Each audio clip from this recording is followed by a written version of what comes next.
ตึกวัดเชียงใหม่เดือนสิงหาก่อนเจ้าสิงหาละก็พวกนี้ก็ที่วัดฝางหินก็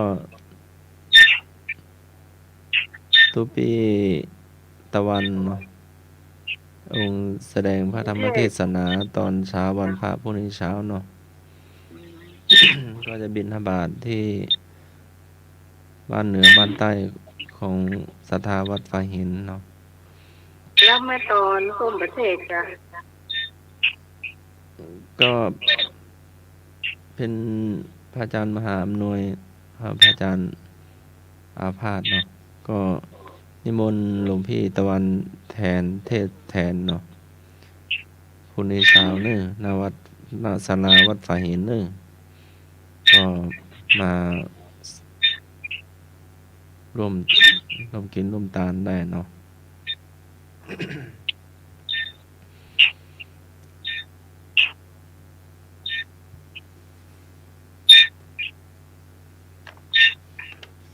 ล้วก็บ่ายสามก็มีลงอุโบสถณวัดป่าแดงณวัดป่าแดงเนาะมหาวิหารเนาะเวลาบ่ายสามเนาะพระสงฆ์วัดป่าแดงพระสงฆ์วัดฝางหินเนาะก็ทุกๆวัดเนาะก็จะลงอุโบสถเนาะเพื่อฟังพระปาติโมกข์เนาะจะไปฮับพี่พรมาปะฮะชาสัมพันธ์ข้าวสารรับผ้าป่าสามัคคีนะเจ้าวันที่12เดือนมกราคมนะเจ้าจะมีผ้าป่าสามัคคีของธรรมคายเพื่อนของเรานะเจ้า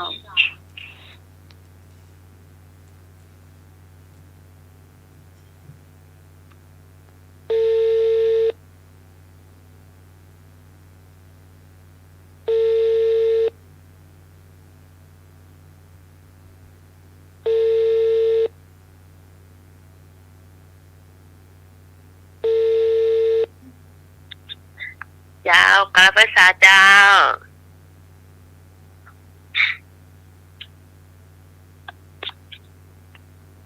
เจ้าพระเป็นยังจ้าเจริญพรเปิ้นเนาะเปิ้นด้วยสาบุญละเจริญพรจ้าพี่กรจ้ากาลภาษาเจ้าอันนี้รายชื่อน้องใหม่น้องรายชื่อที่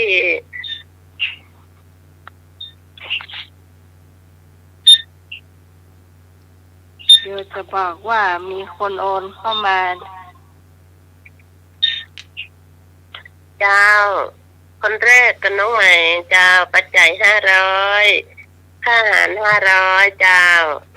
ลุงนุยปัจจัย500อาหาร500เจ้าอันนี้2คนนี่เรียบร้อยแล้วเนอะนี่นะจ้าและอาจารย์สมัครปัจจัย500อาหาร500เจ้าพี่กรเจ้าพี่กรกมลปัจจัย500อาหาร500เจ้าพี่กรขี่ตัวเนอะเพราะว่าพี่กรเปิ้นโอนมาแต่ว่าเจ้าครบ1,000แล้วนะเจ้าพี่พร500ปัจจัย500อาหาร500ยังได้โอนไปเต้นเนอเจ้ายังเจ้า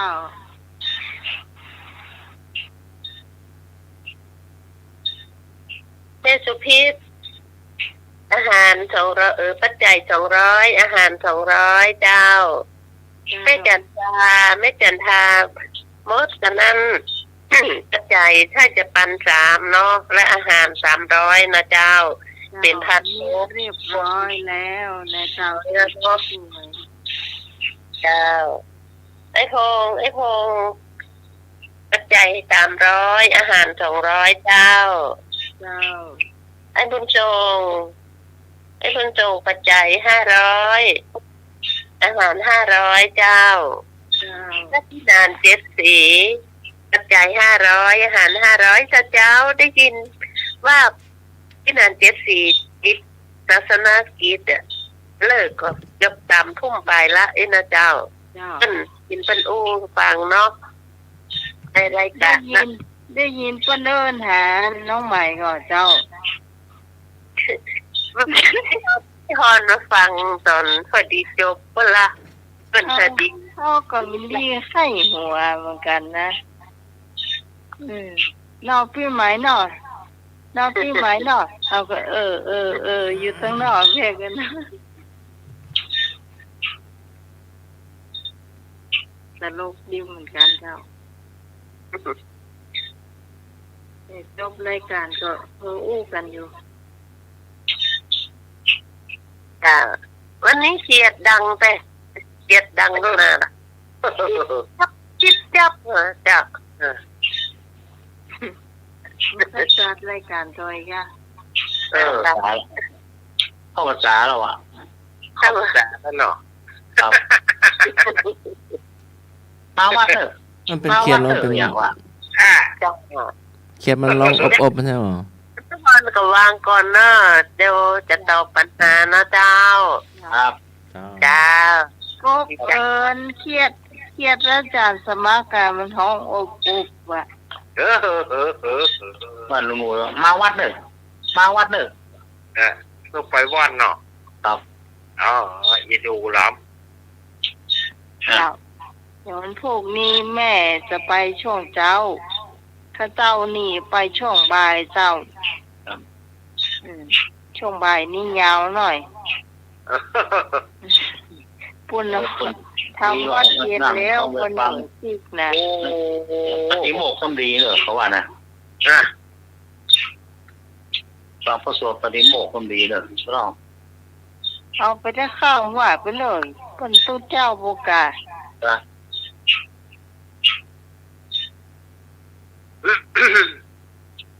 เราแรกๆเดินฟังแบบข้างวิหารแล้วได้หรอ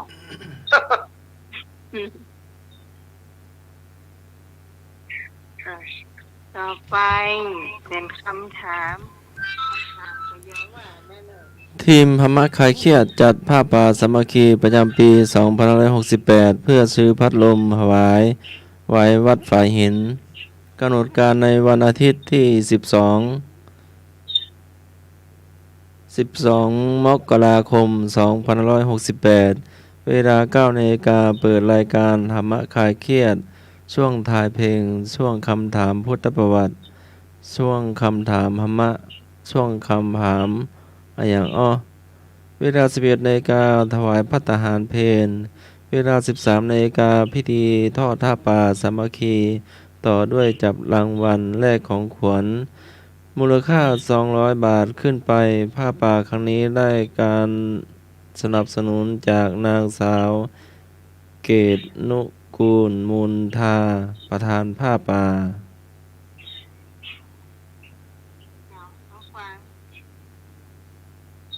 เปลี่ยนเบอร์ใหม่ละจำอยากเนี่ย โอ้โห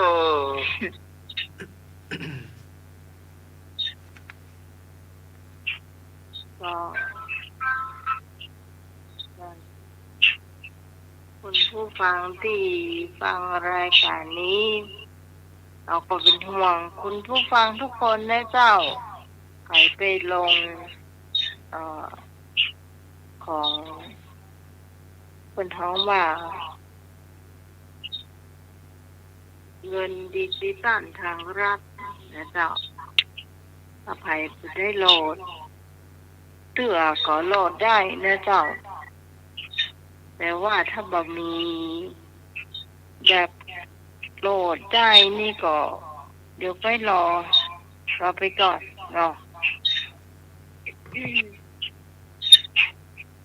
รอไปก่อนสักพักหนึ่งเดี๋ยวเพิ่น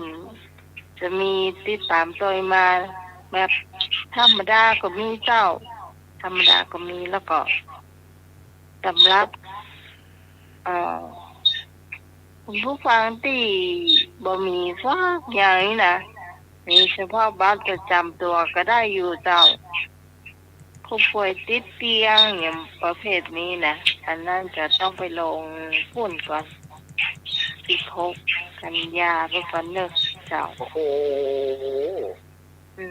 แต่ว่า อย่างบ้านปีนี่นาเนนกำลังได้ เดี๋ยวก่อน1 2 3 3อยู่เดี๋ยวปีเดี๋ยวนี้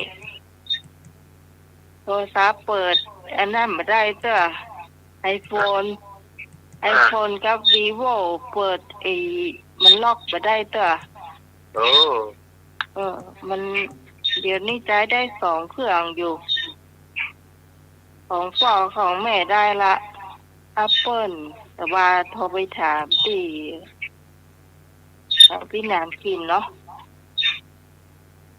น้องสาวเปิดได้ละ Apple แล้วก็Samsung นี่ได้ละ มันเหลือ iPhone ของปีมันได้ก็ถ้าไม่ได้ iPhone ก็ต้องใช้ vivo โอ้ เจ้าเดิม2 เครื่องเนี่ยคือโหลดได้หมดเจ้าแต่ว่ามันเขาคล้ายๆว่าลอกไว้เนาะต้องสลับซับซ้อนหลายรอบเนี่ย โอ้โห มันแบบสไลด์หมดเลยอ่ะเจ้าก็กับพี่นาเจสีเพิ่นก็บอกว่าตดกระลงเรียบร้อยผ่านไปละคือเราอ่อนลงคือผมแต่ก็มันสร้างกาวไว้หรอกพัดมนต์โจนนี่ลงเดี๋ยวพอคือเราอ่อนลงคือ2 นาทีแล้วเลยอยู่อ่ะไวขนาดยาวจางสมัครอันวันนั้นพี่หนานกินเพิ่นลงให้จางสมัครล่ะลงอะไรอย่าง ลงดิจิตอลทางรัฐเนี่ย อ๋อได้เลขาอันกับพันนิสิตช่วยลงละ ลงแล้วอยู่ก็มีบัตรประจำตัวก็ได้หมดเจ้าคนไม่ยกเว้นนะเน้นมีบัตรประจำตัวก็ มี ก็ลงได้เจ้า มีกับบัตรประจำตัวน้องมีเนาะ เจ้ามีก็ลงได้เลยเนาะ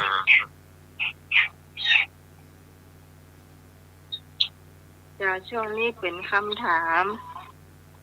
ก็อย่างพี่นานเจสีเปิ้นว่านั่นเนอะ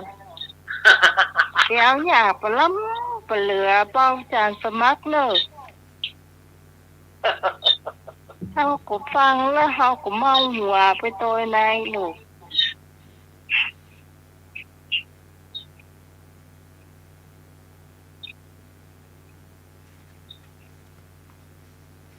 นิมนต์เจ้า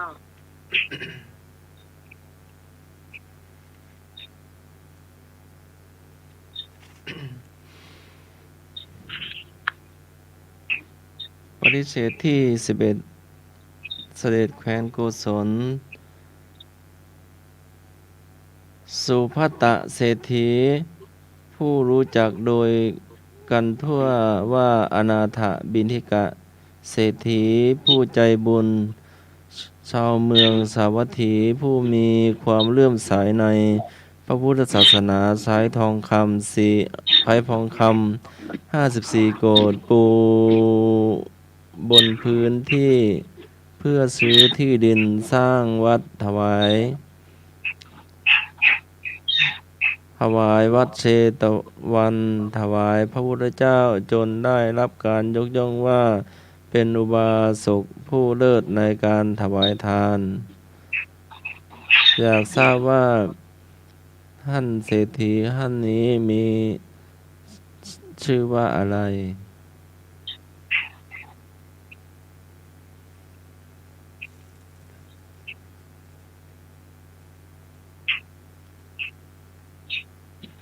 เกินเลยครับ เจอเลยเนอะว่ามีช้อยให้เลือกเนอะท่านเศรษฐีผู้สร้างวัดเชตวันชื่อว่าหยังวะเอาง่ายๆเนาะ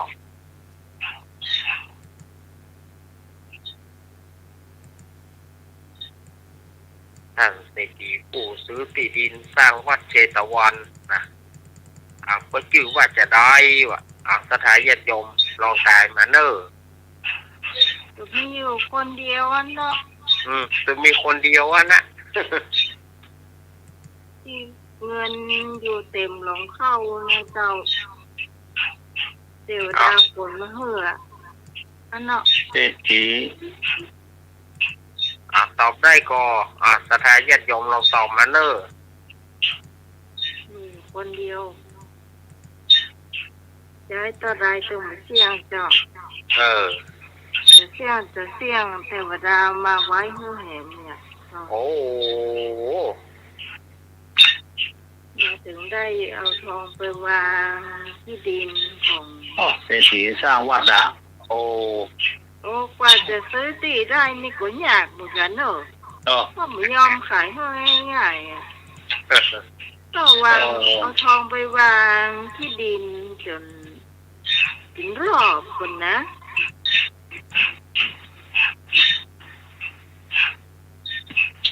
สร้างวัดสร้างวายสุดยอดอ่ะ ครับตอบได้ก็สถานญาติโยมลองตอบมาเนอะ0532260558เศรษฐีผู้สร้างวัดพระเชตวัน ชื่อว่าอย่างไรชื่ออย่างเนาะ พี่พรตอบมันได้เลยเจ้าพี่พร กอไก่สุภัตตะเศรษฐีขอไข่โคสกะเศรษฐีคอควายโก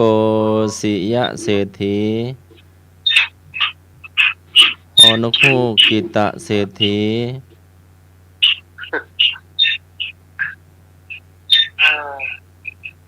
เข้าอย่างดักวีดวอย รู้จักเศรษฐีสักคนอ่ะตะกอไก่อ่ะ ก็ไก่เนาะ ครับ อย่างแม่กอ ผู้ช่วย ไก่ แม่ สุภัตตะเศรษฐีฮอนกฮูกโคสกะเศรษฐี สุภาพเศรษฐีนี่เป็นชื่อหนึ่งนะ นอแนนโกสิยะเศรษฐี เนาะเศรษฐีตรงนั้นเศรษ ได้ ฐีเดียว สบฤาษีจิตตะเศรษฐี ฟอกเข้ามาอย่างบล้ำบเหลือมองเห็นว่า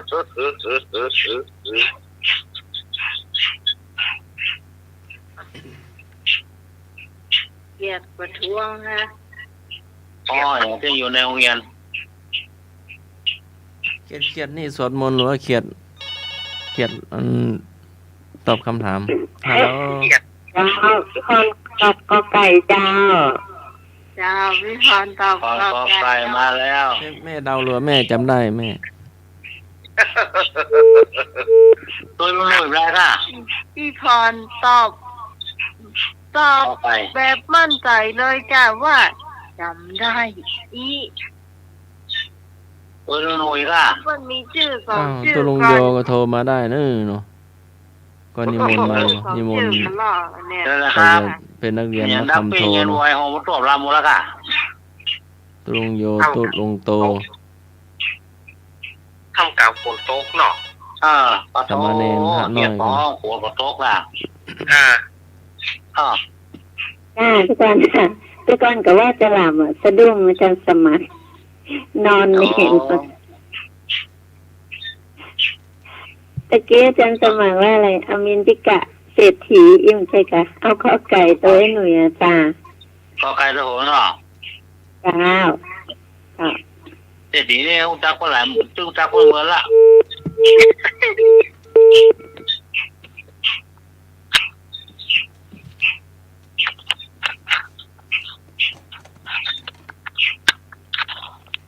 เศรษฐีนั่นนี่แหละก่อนนี่แหละถ้าอานนท์ของลูกเศรษฐีตรงอริวุฒิของลูกเศรษฐีตรง เพียนเขาไปยืมตาเปิดทำได้ใส่นะคะ ตอนนั้นโคนกันจำได้ละ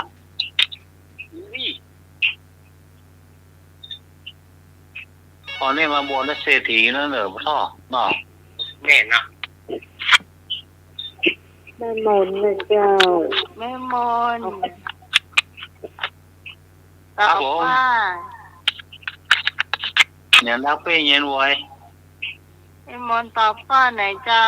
แม่มนตอบข้อไหน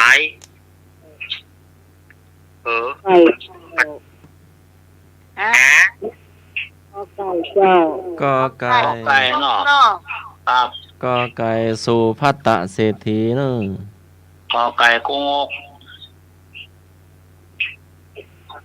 เจ้าเนี่ย เอาว่าอยู่วัดทุกวัดเข้าเศรษฐีทั้งนั้นนะก่อนนะ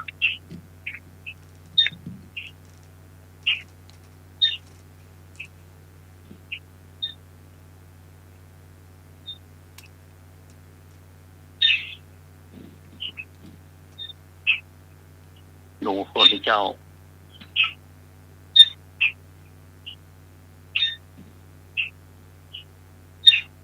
อ๋อเราไปเอ็นไว้ 053-226-058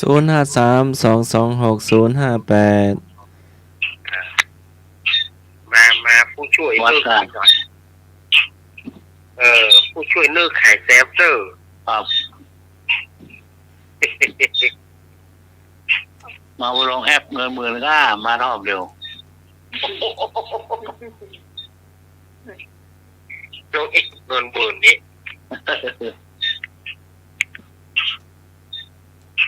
ขาก็บดีไปไหนก็ลำบากแต่สวกเต้ามีสวกเต้า มีสี่ขาพระใจสวกเต้าตาก็บดีแข้งก็บดีลำบากตอนเงินมาแจกวัดมีรองเท้าสี่ขาไปก่อนสามขา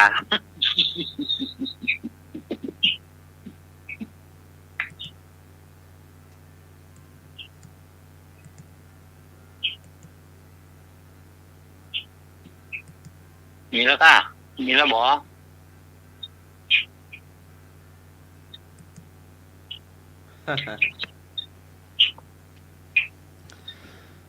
ตอบสุภัตตะเศรษฐี กอไก่โกงก กอไก่กงก เป็นผู้ใจบุญเนาะ ครับ แล้วก็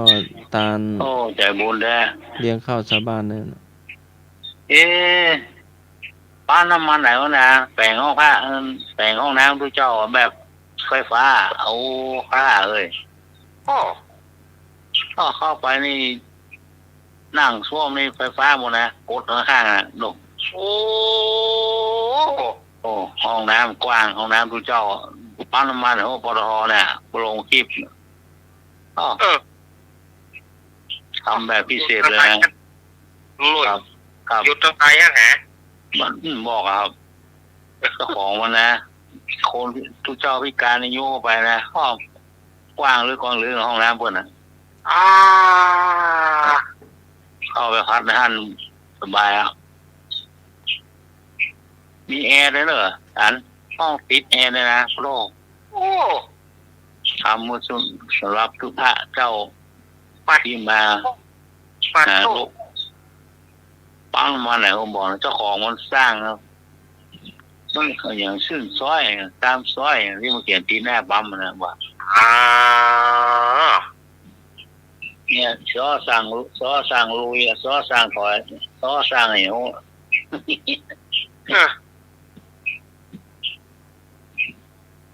ห้องน้ำติดแอร์นะห้องน้ำผ้านะสร้างเลย โธ่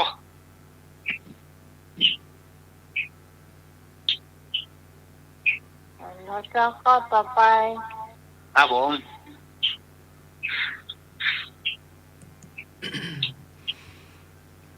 กิตตาเศรษฐีผู้เลื่อมใสในพุทธศาสนาอีกคนหนึ่งความพิเศษอย่างหนึ่งของ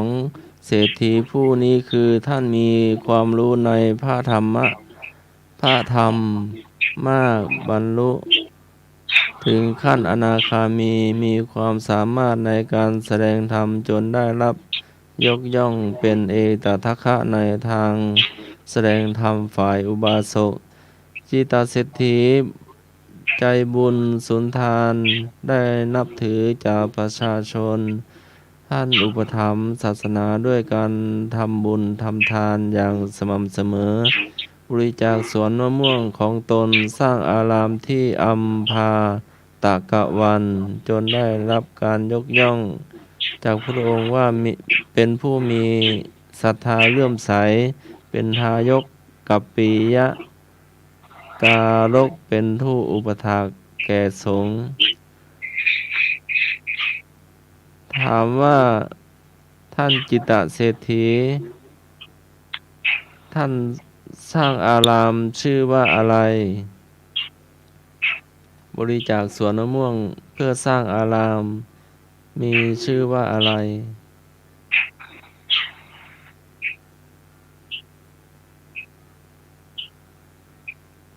อารามนี่เป็นวัดก่อนอาจารย์อรักษ์ครับผม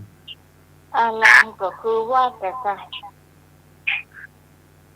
ไม่ใช่สำนักสงฆ์เนาะ อาราม วัดสร้างอารามครับ อารามก็คือเป็นวัดพอจริงมันก็เป็นอารามนั่นแหละ แต่ภายหลังมาก็บอกว่าเป็นสำนักสงฆ์ก็คืออารามนั่นนะ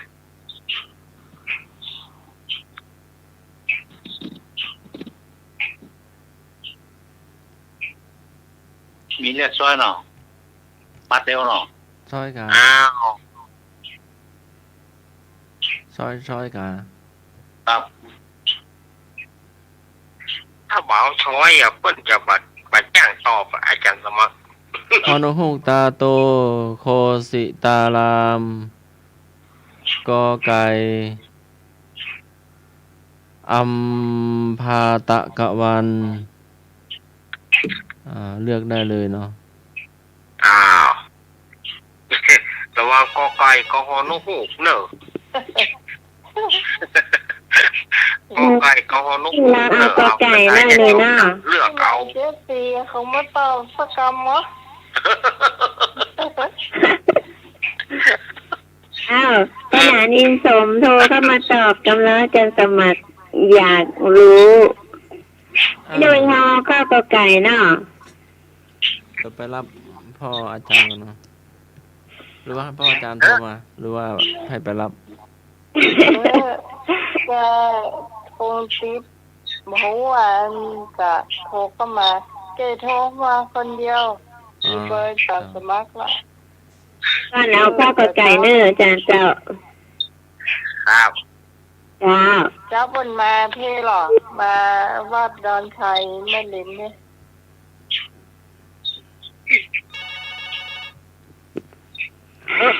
เจ้าพี่พรตอบกอไก่เจ้า ขอไก่โกหกเลือกเอาขอไก่มาเนาะเศรษฐี เนาะ ครับ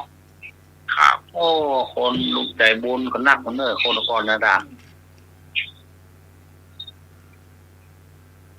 ออกมาถึงไปอ่ะโอ้ ข้างกันเป็นยังใหญ่ฮะ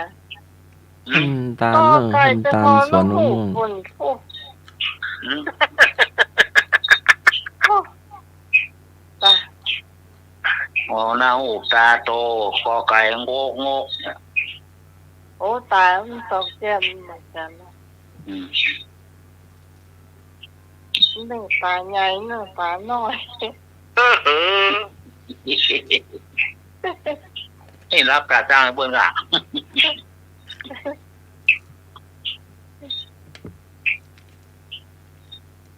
นั่นแหละครับ1 2 3 3 คน แม่มอนมานะแม่มอน ไม่ย่อยมันได้ยินเสียงแล้วไม่ย่อย ก็ว่าอันนี้หายไปไหน รับปะล่ะ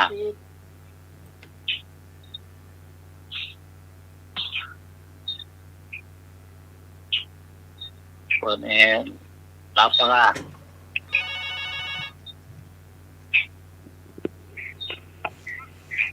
เจ้า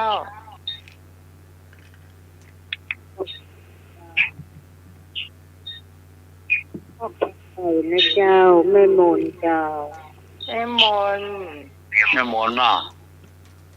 น้องขอไก่เนาะ แม่น้ำมนต์กอไก่ แม่น้ำแม่น้ำมอนไปใส่อันน้ำห้อป่นกำเลย แน่นอนเหรอ นอนวัดเด็กก้า ไม่นวันหัน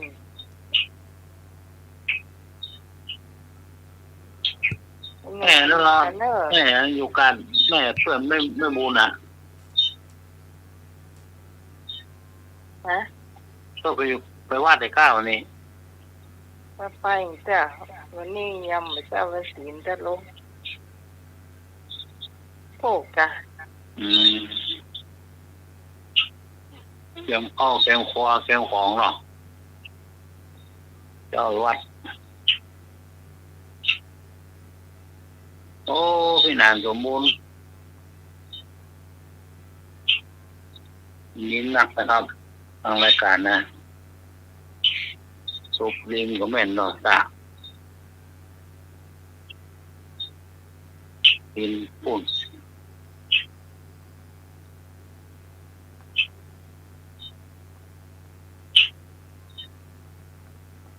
เข้ามาได้เนื้อเจ้า ข้างวัดเนี่ยนะข้างวัด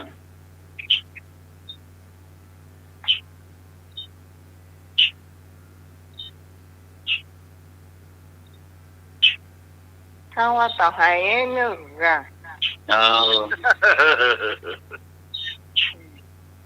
ข้างวัดมันนี่โลละ ข้างวัดไม่ดีหมอไปทางใดที่นาทีสมก็ว่าเหมือนกันนะ นี่รับเวลา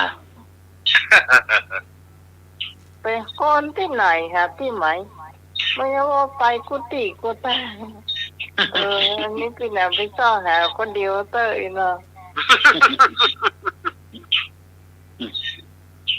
จะซ่องหาจริงเนาะ นี่ไม่ได้ยินเสียงให้รับเจ้าก้าถูกวัดก้า โอ้โหแล้ว เพิ่มมากกับทางนะคนมากกับเดียบร้อย เนี่ยเพราะว่า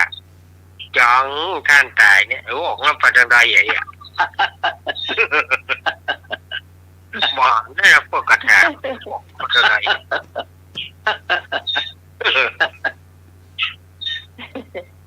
ยาไม่หน่อยอะไรกัน บอกหานเปิดเลี้ยวก่อนเลี้ยว ไอ้ เนี่ย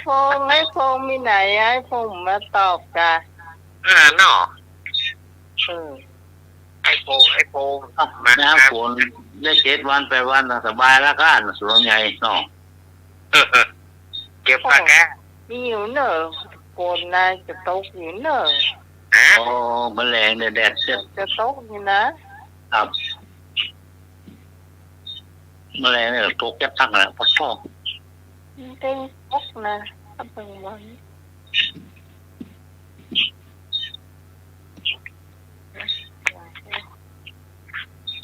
เฉลยครับผมหมดแล้วกัน มีละ ครับเรียนสิงหาโอเราหน่อย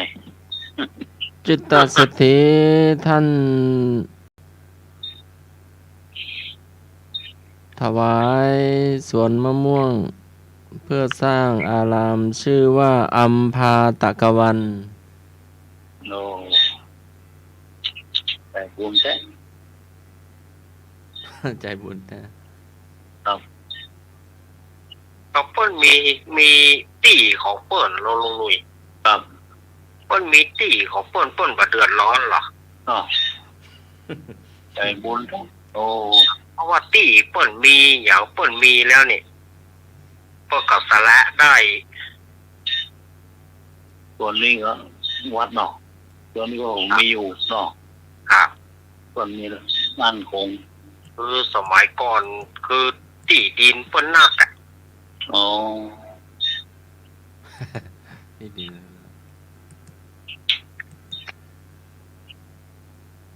ถ้าเป็ดบ้านเฮาก็จะอ้วงคือลูกคือหลานน่ะไง อ๋อบ่ได้เนาะ บ่ได้ เหลือก็ขอขยาหนุนบอกสักศอกสักวาถ้าเมตรยังบ่ได้เนาะ บ่ได้บ่เดียวบ่เหลือว่าเฮาจะขอซื้อสักศอกสักแวเนี่ยยังบ่ให้ฮื้อ โอ้เต้นมุ้ยเต้นมอนแล้วเนอะบ่ได้เนอะ เอาจะซื้อสักคืบสักแวบ่ได้ตุก เป็นยากเนาะ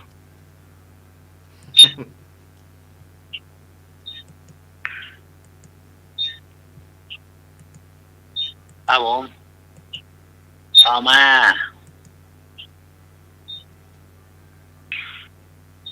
หมดแล้วก็ นะที่ข้อละ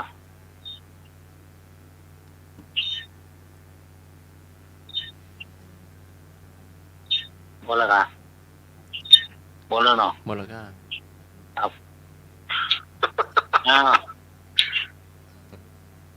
พี่สมัยมันไหนรับเลยก่ะ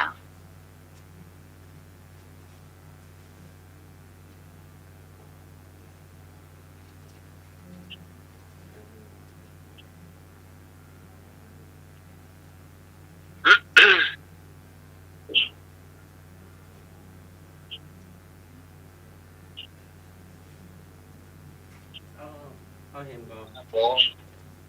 เอาเห็มก่อนหรือว่าพอ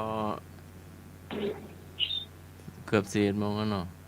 น้ำหมายว่าจะได้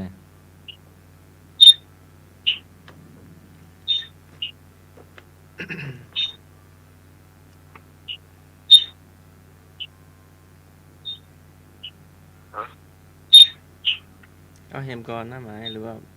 มันจะ4 โมงแล้วเนาะ ไหม เอาสักข้อก็ได้เนาะหรือว่าจะได้ ครับที่ข้ออะไรกัน ได้2 ข้ออยู่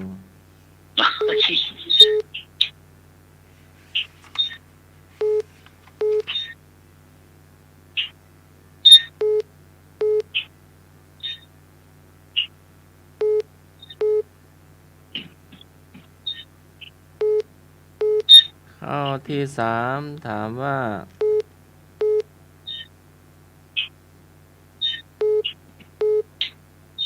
เจ้าชายสิทธัตถะทรงศึกษาศิลปวิทยากับครูท่านใดกอสิตะดาบท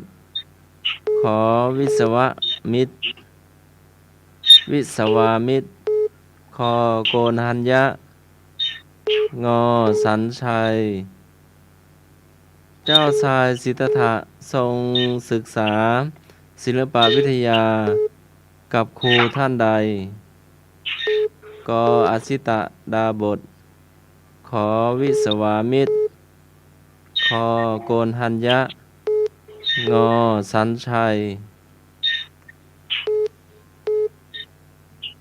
เอาละสถาญาติโยมเจ้าข้อไหนเนอขอคงออันนี้ครบถ้วนเนอ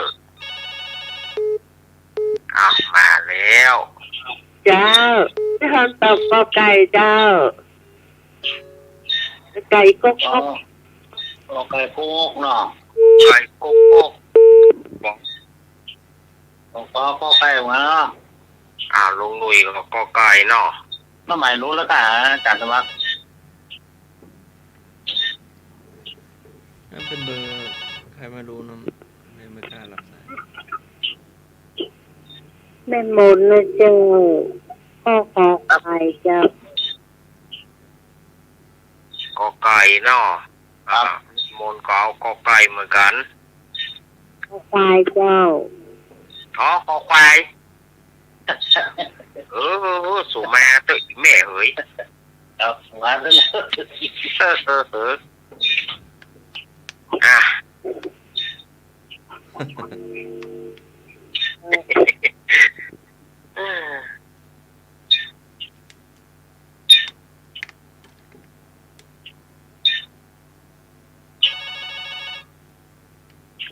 สายต่อ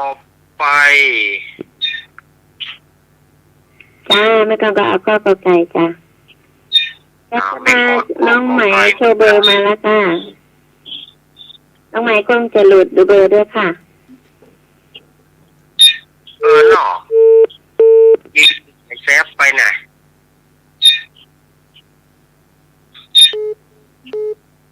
โอเคลองรู้ก่อนเนาะจะเบอร์ทำไมวะน้ำใหม่กัน โยมหยัง ผมอยากจะติดคนนี้จากที่ผมโทรไปหาอาจารย์สมุกแกเครื่องแกใครจะบอกเปิดก็จะได้ผู้ติดต่อเลย อันนี้โยมหยัง นี่ลุงบุญสูงนะ ลุงบุญ เรื่องครับไอ้ที่ได้เนี่ย อ๋อเดี๋ยวค่อยคุยกับอาจารย์พระครูเนาะ ครับ จะคุยเรื่องอย่างเรื่อง เรื่องที่ว่าไอ้น้องไหมไปติดต่อผมขออันเปิดอันอัดนั่นแหละที่ว่าเป็นไอ้ที่ได้ที่ของตู้ลุงท้องเนี่ย อันนี้โยมอย่างนะ ไอ้ลุงบุญทรงอ่ะ โยมบุญส่งเนาะเจ้า อ่า เดี๋ยวเอารายการก่อนเนึงโยมบุญส่ง ครับ ขอตุลุงทองเนาะ ครับพอน้องไหมติดต่อก็เปิดแล้วเนี่ย เจ้า ครับครับครับ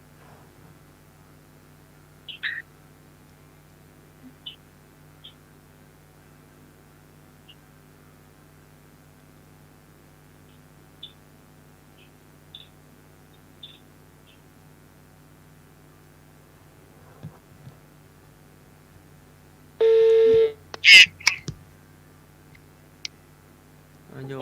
บุญส่งเนาะ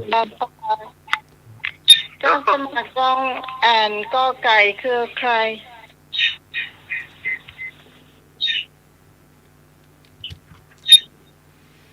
เจ้าชายสิทธัตถะทรงศึกษาศิลปวิทยากับครูท่านใดก็อาสิตะดาบทขอวิสวามิตรขอโกนทัญญะงอสันชัย ขอไข่เจ้า เจ้าชายสิทธัตถะทรงศึกษาศิลปวิทยากับครูท่านใดก็อาสิตะดาบทงอสันชัยขอโกนทัญญะขอไข่วิสวามิตร ขอไข่ ขอไข่เนาะ เจ้า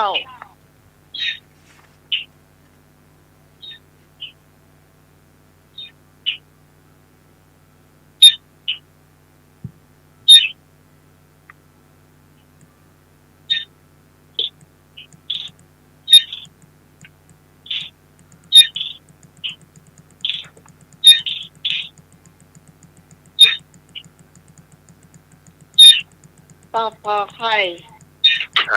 พี่หมายยาว ชัวร์เจ้าชัวร์ ไอ้ตัวพี่เนี่ยนะ นายมาส่งมาต้วยกันมา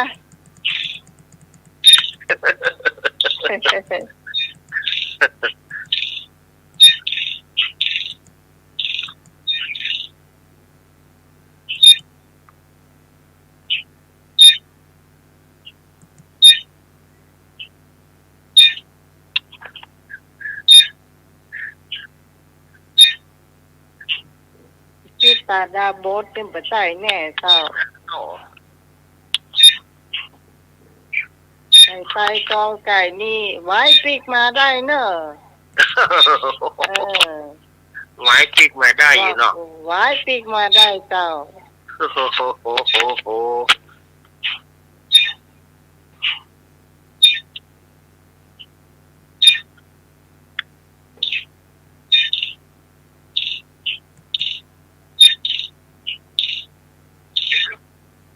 หมดหรือยัง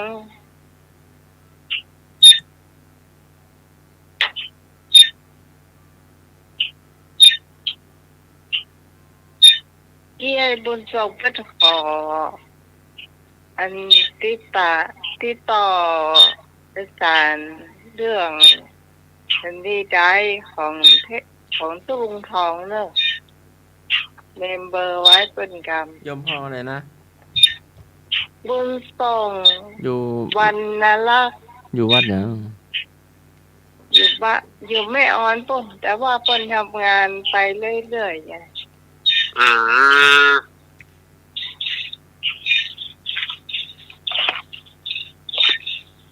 เมมเบอร์เปิ้นไว้ก็แล้วกันเนาะ อยู่ เปิ้นติดต่ออาจารย์แล้วอาจารย์ไม่ได้รับสาย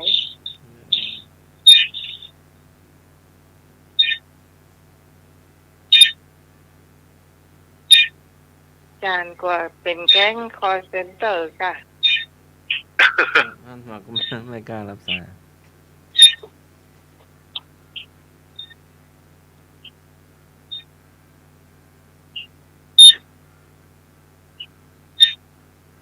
นี่มนต์ตอบอย่างอ่ะคอควายอีก ครับแม่มนตอบคอควาย คอควายนี่อย่างไผ่ ปนทันยะ ปวดทันยะ ฮะ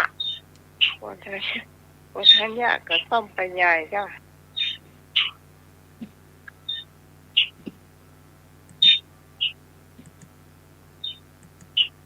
เนี่ยขอไข่เนี่ยชัวร์เจ้า ให้หน่วยเปลี่ยนใจได้เนยหน่วยเนอะ ฮะ เปลี่ยนใจได้นะ ว่าปีทางขวาว่าปีทางซ้าย น้องขอไข่อ่ะ มีมาแล้วหรอกเอาขอใครละมาคนยัง โอ้มันเหลืององงูก็มีนะ เอาผมมี วันนี้ เอาไปแล้วหรอ ใส่กับมหันต์จ้ะ ปีหูแล้วอ่ะ นะ เออ ปีหูแล้วอ่ะ ผู้ช่วยไว้ไหนวะนี่ผู้ช่วยก็ว่าแม่ มาวันนี้ ลงเงินพวกก้าต้นๆแจ่ๆนะก้า โอ้ปีห้าถูกมาเนอะ ครับ อ่ะข้อสุดท้ายจบเฉลยเจ้า เลยครับผม ชาติศิลธาทรงศึกษาศิลปวิทยากับครูวิศวามิตรเนาะ งั้นก็ชัวร์เลยค่ะต่อ อืม เออ บอกแล้วว่าชัวร์ เห็นอาจารย์สอนยิงธนู จากนี้เราที่อ่านละผู้ลูกเจ้าอ่างผู้คนท่าลง ยิงธนูแม่นนะ แม่น โอ้จริง ครับ เอาเลยเจ้าช่วง ครับมนครับ มาถึงช่วงนิทานเนาะก่อนจะมาถึงนิทานก็ไปลืมเนอะผ้าป่าของเฮาเนาะนี่ก็อาตมาภาพก็ประชาสัมพันธ์ให้ประจำละ12 มกราคม 68สถานญาติโยมก็มากินห่วมทานห่วมกันเนอะนี่ก็มาถึงนิทานเนาะนิทานเรื่องนี้เปิ้นคือชื่อเรื่องว่ากาเจ้าเล่ห์กาเจ้าเล่ห์มันมีความเป็นมาเป็นไปก็คือมีกาตัวหนึ่งกาตัวนี้มันตัวหมูป้อกานะป้อกาเรือสำเภาเปิ้นไปทะเลมันก็บินไปเกาะเรือไปตัวเปิ้นพอไปเข้าก็ปรากฏว่ากาตัวนี้เกิดไปชอบในทะเลปุ่นเมื่อไปชอบก็บินแล้วก็ลงไปเรื่อยๆแหละลงไปบ่ฮู้ทิศทางเมื่อลงไปบ่ฮู้ทิศทางก็บินไปจนไปหันใส่ฝูงนกฝูงหนึ่งนกฝูงนี้ก็มีกันหลายครั้งนั้นเนาะโพธิสัตว์เจ้าของเฮาได้เกิดเป็นพญานกอันเนาะโพธิสัตว์หรือว่าพุทธเจ้าของเฮาเนี่ยได้เกิดเป็นพญานกผู้มีสติปัญญาอันดีส่วนกานี่ก็ไปเรื่อยๆจนไปถึงที่นกนักๆเนี่ยมันก็คิดว่าจะทำอย่างใดดีที่จะได้กินลูกนกกับไข่นกพ่อมาได้กินอย่างนี้ต้องการอยากจะกินลูกนกกับไข่นกเอาจะเนี่ยจะใดดี เราต้องแซงเป็นคนมีศีลมีธรรมนี่ความคิดของแกนี่นะมันก็บอกว่าเราควรจะแซงเป็นผู้มีศีลมีธรรมเราควรยืนขาเดียวดีกว่ายืนขาเดียวแล้วก็อ้าปากกินลมดีกว่าเพื่อจะล่อเพื่อนกต่างหลายสายใจที่นี่มันก็ยืนขาเดียวแล้วก็อ้าปากกวอไว้นกต่างหลายก็ถามกาตัวนั้นว่าสหายเนี่ยอย่างท่านจึงยืนขาเดียวแล้วก็เนี่ยอย่างอ้าปากกวออ้าปากเปื่อหยังโอ้เฮาเป็นผู้มีศีลนี่ปัดตั้งหลายปัดตั้งหลายหรือว่าการลักขโมยเฮาบ่มีแล้วเฮาเป็นผู้มีศีลเฮายืนขาเดียวแล้วก็เฮายืนขาเดียวเปล่า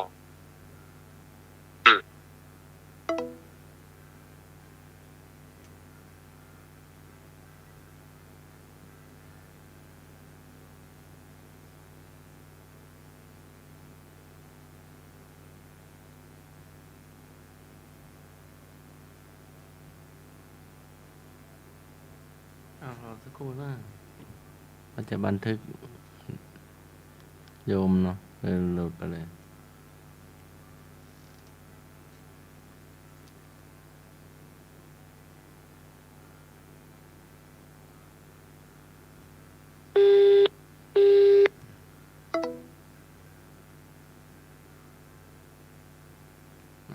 ช่วงเรานิทานเนาะอาจารย์อารักษ์กำลังเล่าว่าจะบันทึกเบอร์โยมไว้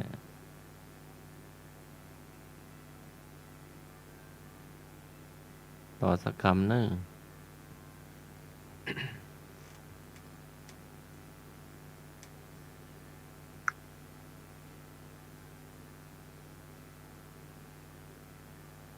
ฮัลโหล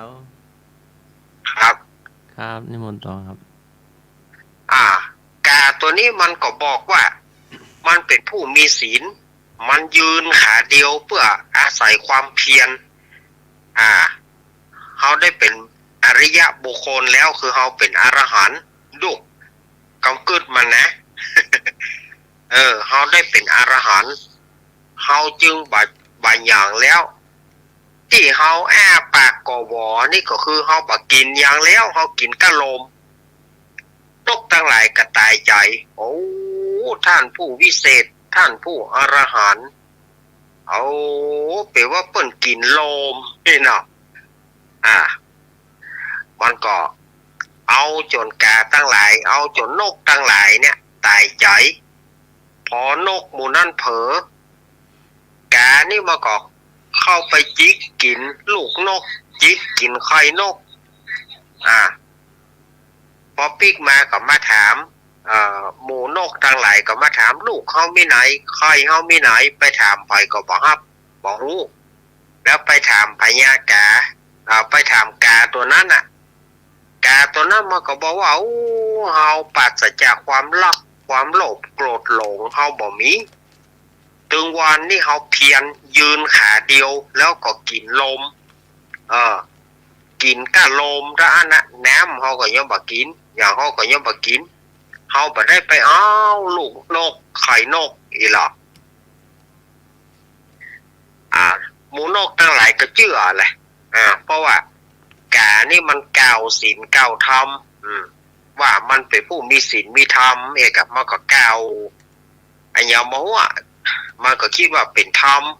นกทั้งหลายก็คิดว่ามันกล่าวเป็นธรรมก็เชื่อมันเชื่อหมายมันว่ากับไปลากจิกกินลูกนกจิกกินไข่นกแล้วก็ปีกมาก็ว่ามันหานกทั้งหลายมันก็ยืนขาเดียวแล้วก็อ้าปากกวอกินลม ส่วนพญานกผู้หูพญานกก็คือนกโพธิสัตว์เนี่ย ก็เลยลักบอกกับนกหมู่นั้นว่า เนี่ยท่านตั้งหลายหูก็แกนี่ปัจจัยดีนะมันนั่นแหละมาเอาไข่นกลูกนกของหมูสู่ไปท่านหูได้จะได้เฮาหูแกต่อหน้ามันทำเป็นผู้มีศีลมีธรรมแต่รับหลังมันก็จิก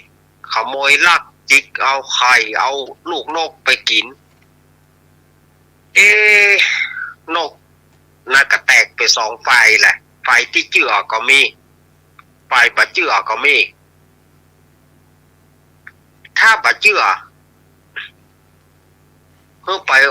ตัวไหนให้หูความจริงอยู่กับเฮาตัวไหนบ่ให้หูความจริงก็ไปอยู่แถมฝ่ายนึงอีก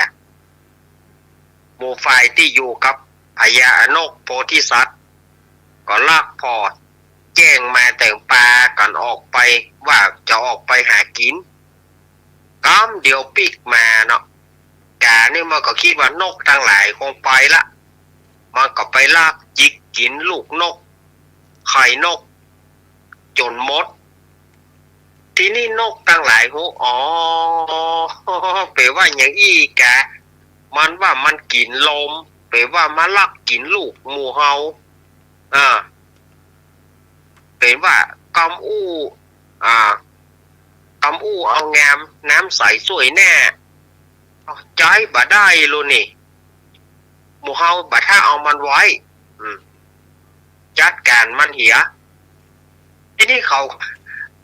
นกทั้งหลายก็ป้ากันลุมจิกลุมดิดลุมตีเนาะเอาจนกาตัวนี้ตายเพื่ออย่าสดาญาติโยมเหยเนี่ยป่าหมอก็ตายเพราะปากเนาะเอาปลามากาตัวนี้ก็มาตายหาว่าเป็นศีลเป็นธรรมแต่เป็นลักไข่เปิ้นไปกินลักลูกอ่อนเปิ้นไปกินในที่สุดก็โดนเปิ้นฆ่าหัวบ่ได้ประโยชน์อย่างสักอย่างนอกแก่เนาะเนี่ยเนอะทุกขะโททุกขะโตทุกขะฐานังตุกแกเปิ้นตุกนั้นก็มาถึงตัวเนอะเอาละสถาญาติโยมวันนี้อาตมาภาพขอตัวเนอะครับเพราะว่าวันพรุ่งนี้ตี 3อาตมาจะลุกจัดรายการเนาะจะได้จัดรายการแทนหลวงพ่อท่านพ่อครูวรธรรมนาถเนื่องจากด้วยว่าเปิ้นบ่ให้สบายเนาะวันพรุ่งอาตมาภาพก็จะได้จัดตี 3ถึงตี 4พอถึงตี 4ถึง6 โมงก็จะเป็นท่านอาจารย์มหาสมชาติชาตาปัญโยอาตมาภาพก็จะจัดอยู่1 ชั่วโมงพรุ่งนี้ก็ต้องตื่นเช้าแล้วก็เป็นวันพระตัวเนาะอย่างนั้นก็อาตมาขอออกก่อนเวลาเนอะ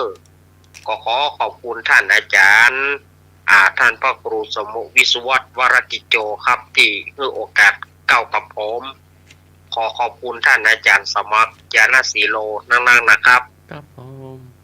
ขอบคุณพี่หมายเนอขอบคุณลุงหนุ่ยเนอแล้วก็ขอบคุณทุก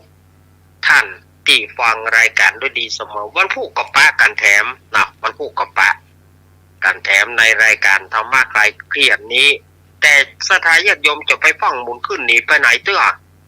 รายการยังมีต่อทำอยู่จะไปฟังหนีไปไหนเตื้อเนอสาราธรรมภาพก็ขออำลาสถาไปก่อนเนอขอเจริญพรครับผมอาจารย์น่ารักเนาะ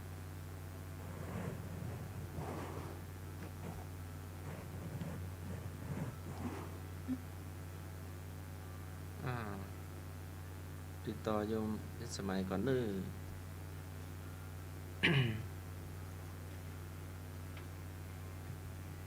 เจ้ารอสักครู่นึงขอบพระคุณอาจารย์สำเน็จเอารักเนาะได้เล่านิทานไป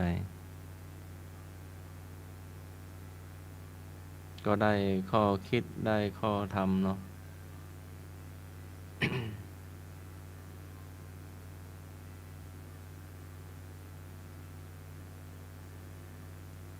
กำลังติดต่อหน้าไม้ลุงหน่วยเนาะแม่พรแม่กรเนาะเจ้า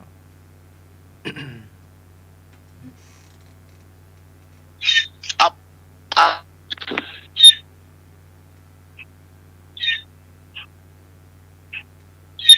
รับพี่พร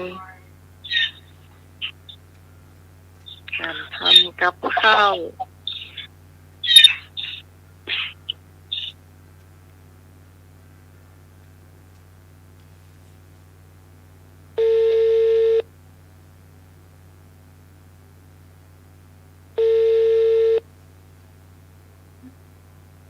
เจ้าไอ้สาเจ้า มีนกกาลัดก็มีเจ้าเหล่ละคนก็มีเจ้าเหล่เนาะแต่ชุดขาวนุ่งขาวก็งมหมกชะตาว่าเสียงหมด จ้า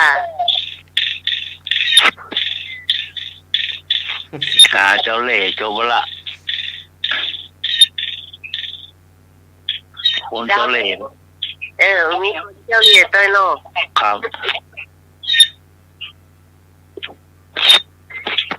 กาเจ้าเหล่นี่แกงเข้านี่ วันนี้ทำขนมเจ้าวันนี้เจ้า เอาขนมเนี่ยครับ ขนมจ๊อกนะจ๊ะเป็นท้องขนมเทียนแก้วไส้ลำไย โอ้ ช่วงนี้ลำไยนักเนาะลำไยเป็นเจ้า แล้วเนี่ยมาช่วยเนาะ จ้ะ เนี่ยช่วยระบาย จ้ะ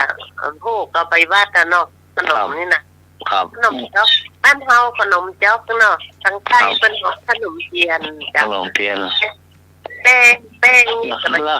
คนแตะกอนนี่แท้ๆเป็นห้องอย่างเลยเนาะ เพราะว่าก่อนเพื่อนน้องอย่างนะจ๊ะอันขนมจ๊อกนี่เนาะก็เฮาบ้านเฮานี่ธรรมดาขนมจ๊อกธรรมดาเฮานี่จะใช้แป้งข้าวเหนียวเนาะวันนี้เป็นพิเศษหน่อยเป็นขนมเทียนแก้วจนจะใส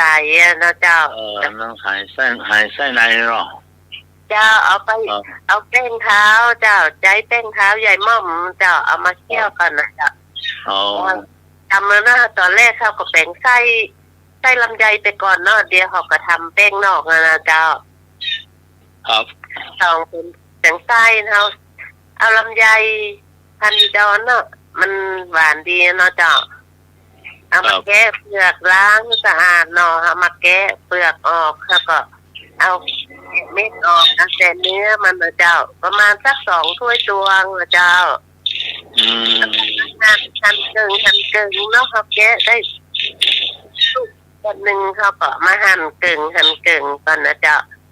หั่นเสร็จแล้วเขาก็มาใส่หม้อเจ้าใส่หม้อใช้น้ำตาลสักครึ่งถ้วยตวงก็พอแล้วเจ้าเพราะว่ามันหวานอยู่แล้วนะเจ้าแล้วเขาก็ใช้น้ำตาลกับลำไยเคี่ยวในหม้อหั่นเจ้าเคี่ยวไปมันเดียวน้ำตาลกับนี่มันจะมีน้ำออกมาเนาะลำไยนะเจ้าเอาเคี่ยวเอาจนน้ำมันแห้งนะเจ้ามันหวดแห้งไป เมื่อน้ำมันแห้งเสร็จแล้วเขาก็ปอแล้วเจ้าเอาดันนี่เขาจะใจเสือสักน้อยหนึ่งนะเจ้าตัดความหวานมันนะเจ้ามันหวานบางที่มันหวานแหลมล้ำไปเนาะเจ้าแล้วก็เมื่อมันน้ำมันหวดเสร็จแล้วเขาก็ตักลำไยที่เขาขวนนะใส่หม้อไว้จะใส่กระมังน้อยๆไว้ก่อนนะเจ้าขั้นตอนต่อไปเขาทำแป้งเจ้าแป้งนอกนี่เนาะเจ้าใช้แป้งเท้าเยม่อมสัก2 ถ้วยตวงนะเจ้าแล้วถ้าเราจะให้มีสีสันเขาก็ใช้ดอกอัญชันสีม่วงเนาะสีน้ำเงินเข้มเอามาต้มก่อนนะเจ้าเอาดอกน้ำอัญชันมาต้มเสร็จแล้วพอมันเดือดเขาก็กรองเอาข้าน้ำมันจะน้ำมันได้ประมาณสัก3 ถ้วยตวงนะเจ้า3 ตัวรอมันเย็นสักกรัมนะเจ้ารอเย็นเขาก็กรองก็เอาน้ำอัญชันนั่นนะที่เขากรองเอากากมันออกนะเจ้า เอามาใส่หม้อนะใส่กระทะก็ได้จ้ะหม้อหนึ่งหม้อหันแล้วก็เราก็เอาเท้ายายม่อมน่ะใส่ลงไปแล้วเรากวนเอาให้มันเข้ากันก่อนนะจ๊ะเอาแป้งกับน้ำดอกอัญชันนั้นเราก็กวนให้มันเข้ากันก่อนละลายเป็นเนื้อเดียวกันนะจ๊ะแล้วก็เปิดไฟเลยนะเจ้าเปิดไฟเคี่ยวเอาน้ำกับแป้งเท้ายายม่อมกวนไปกวนจนมันจะเหนียวใสเดียจ้ะน้ำมันก็เหนียวใสสักคำเดียวเขาก็กะว่าพอจะอันนี้ได้แล้วก็เขาก็ปิดไฟละรอให้มันเย็นก่อนนะเจ้ารอเย็นเสร็จแล้วเขาก็ตักใส่ในกระมังเลยนะเจ้าเนี่ยแล้วก็เตรียมตองนะเจ้าที่จะห่อนะเจ้าเตรียมตองเอาตองกลางๆเนี่ยมันต้องเอาแก่ล้ำหรืออ่อนล้ำก็ได้เจ้าเอากลางๆน่ะทำมาตัดนอกตัดพอดีว่าเขาจะเขาจะโคตรสวยมันเนาะโคตรสวยโคตรขนมอย่างเขาทำขนมจ๊อกนั่นนะกะจ้ะแล้วก็เมื่อแกงที่เขากวนเย็นพอดีเขาก็ใช้ช้อนตัก1 ช้อนนะจ๊ะใส่ในตองที่เขาขดแล้วนะตองเซ็ตขดท่านแล้วเขาก็เอาช้อนคนให้มันกัวให้มันบางๆนะจ๊ะพอที่เขาจะใส่ไส้ได้นะถ้าก็ตักไส้ใส่แล้วก็เขาก็เอาแป้งที่มันในใส่ฮะน่ะตบลงไปเหมือนกันมันจะได้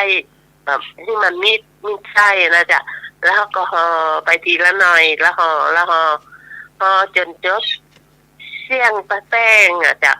เสี่ยงแป้งเสี่ยงไส้พอดีนะจ๊ะมันจะจับพอดีเลยแล้วห่อเสร็จเขามาใส่ซึ้งนะจ๊ะใส่ซึ้งนึงจ้ะนึ่งประมาณสัก1 ชั่วโมงก็ได้จ้ะ1 ชั่วโมงนี่จะพอดีจ้ะนึ่งเสร็จแล้วตอนนี้ประมาณ1 ชั่วโมงนึ่งเสร็จแล้วก็ปิดไฟนะจ๊ะปิดไฟเสร็จแล้วรอมันเย็นค่ะก็เอาเรียงเก็บลงเรียงในถาดนะจ๊ะเวลาเขาเทพอมันเย็นแล้วเขามาเทที่พอมันจะได้มันจะใสดีนะจ๊ะถ้าเราเป็นน้ำอัญชันถ้าควรจะออกสีม่วงหน่อยนะจ๊ะสีม่วงแล้วก็กินกับอันนี้เป็นขนมจ๊อกเนี่ยไส้ลำไยลำไปแหมอย่างหนึ่งจ้ะเมื่อก่อนถ้าใช้ไส้เปล่าก็ได้ไส้ถั่วก็ได้เนาะขนมจ๊อกเนี่ยนะเนี่ยเปลี่ยนแปลงเนาะหน้าลำไยมันนักลงไปจ้ะแกงไส้เป็นขนมจ๊อกไส้ลำไยจ้ะนั่นจะเป็นทางคนไทยเป็นท้องขนมท่านถ้าใจแป้งเท้ายายม่อมนี่ก็เป็นท้องขนมเทียนแก้วไส้ลำไยนะจ๊ะรู้สึกกินแค่ลำแต่พวกนี้เอาไปวัดละจ้ะรู้กระจบไปละขนมเทียนแก้วใหญ่จ้ะที่แทนยากก็เป็นดีลำไอ้หนุ่ยจำได้ก็ว่าวิธีการห่อห้อมต้องถามวิธีการเนี่ยไอ้หนุ่ยจำไม่ได้วิธีการห่อเป็นยังไงโคตรสวยอันเนี่ยล่ะเจ้าโคตรสวยแล้วก็จ้อนจักใส่ภาพสามเหลี่ยมอ่ะตักเต้นเข้าไปแล้วไส้ก็ใส่ตัวครับใส่ตัวซอกอย่างนี้ล่ะจ้ะมุกมาแล้วก็พับไปแล้วก็ไปสู้ที่เขาโก้มันเนี่ยใจข้ามหนูนะพับมาเขาไปสู้ที่โก้มาค่ะเนี่ยมันข้ามวิธีการพ่นลูกใจเขาใส่ที่คอนต้นว่าต้นเอาแป้งตักใส่แล้วท่านแล้วก็เอาจานใบมันเห็นน้อยหนึ่งอ่ะใส่เข้าใส่เสร็จแล้วก็แป้งมาโปะมาเห็นกำแล้วถึงจะพับจะมันก็ที่ได้เหรอมันเหมือนข้าวเหนียวเฮา ให้ข้าวเหนียวเขาปั้นได้จ้ะ แม่ โอ้ใส่มันงอละเนาะ จ้ะ มันงงละ มันปั้นมาได้ ยังปั้นมาได้เขาใช้วิธีเอาช้อนตักไฟยาวเนาะ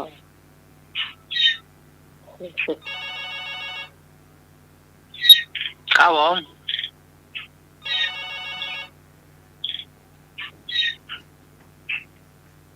เป็นพันธุ์จ้ะเป็นพันธุ์แท้ก็ หนู เออ โอ้ แม่ผมก็เอาเม็ดขนุนแต่งใส่ขนมจ๊อกแม่ผมทำเม็ดขนุนเนาะ โอ้ เอามาต้มแล้วลูก โอ้ ดำๆนะ ลำหัว ผ้าขาวซุป อ่า รอบผสมน้ำตาลแต่งใส่ขนม โอ้หน่วยหมวกรู้นะ มันด้วยมันหนุน หน่วยมันรู้เนาะ มันหนุนเนาะ มันโนนมันที่มุก หนูเม็ดหนู ไม่รู้เนาะ จ้ะ แม่ฮะ เอ้ยแม่นี่เม็ดขนุน โอ้เขาท่ากันแล้วนึงและล่ะ มั่วไป แต่งใส่ปะปาแล้วก็ใส่น้ำตาลยังใส่ปะปานะ โอ้ เอาต้มเม็ดขนุนจะเอาต้มกินแล้วก็ โอ้โอ้เขาท่าละ เอ้ยเรียบร้อยแล้วก็ใส่ผ้าขาว อืม มันแตกแล้วผสมน้ำตาลแต่งขนมจ๊อก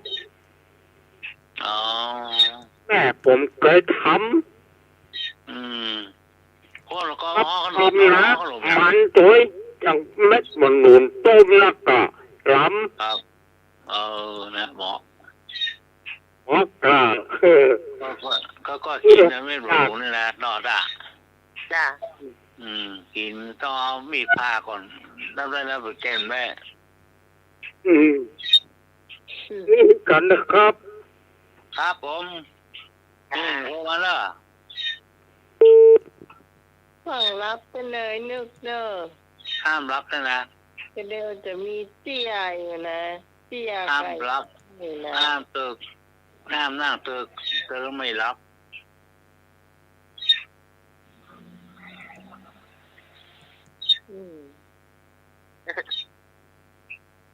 ขนมจ๊อกผ่านไปแล้ว โอ้ไส้แดงกินไส้บรายได้ดีแต่มันนั่งใกล้หัวไส้บรายได้ละ น้าเป็นเตี้ยเลยเจ้าทุ่มสาวเราอะ ไอ้เจ้าอาจารย์รัก ได้เลย พี่นานอันปีซามาเนาะลืมชวน เอ้า จะมาเอลหามาส่งชิมเน็ต ที่ไหน มันฟิกกันละแต่ก็เคยเป็นเนนบริสาธิตเนาะแต่อยู่วัดสันดอกก็เรียนในคณะมนุษย์ก็จบแล้วก็ฝึกงานที่สำนักงานเจ้าอำเภอที่วัดสันดอกอะ อ๋อ จำได้อยู่ก็ จำได้ ลืมชวนเนาะลืม ในวิชา ไป ที่ พักผ่อนเนาะ พวกเราแจกข้าวแจกน้ำแจกไข่นั่นล่ะ เรียนที่ตอน ได้ไป โควิดน่ะล่ะ สันเข้าบ้านใหม่อยู่นะ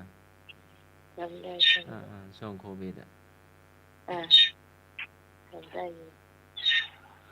แจกข้าวแจกน้ำแจกไข่โล แม่น ขนม แม่นอ่ะ ครับไข่ เว เป็น ลา ปัดถึงว่าแล้วเต็มน่ะ ลาพระเจ้าแล้วก็ไปเป็นทหารเนาะ ครับ อ๋อ ทหารเสร็จก็ทำงาน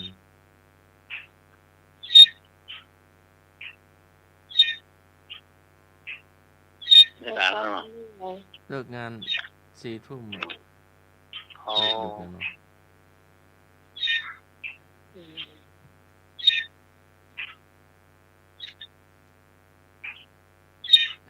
ไปหนึ่งเรื่อง ลืมชวนเนาะตะกี้มันนึกได้เนาะ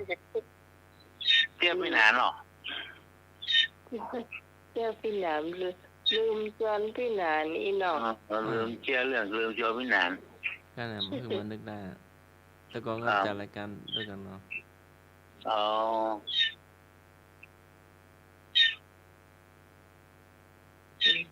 อยาก แล้ว ให้ ก็ตูโยก็จะมาจัดตัวเนาะแต่ตอนเนี้ยจะมาแจมตัวเนาะ ไปเนาะ ตูโยก็เนี่ยเป็นเพื่อนหรือว่าเป็น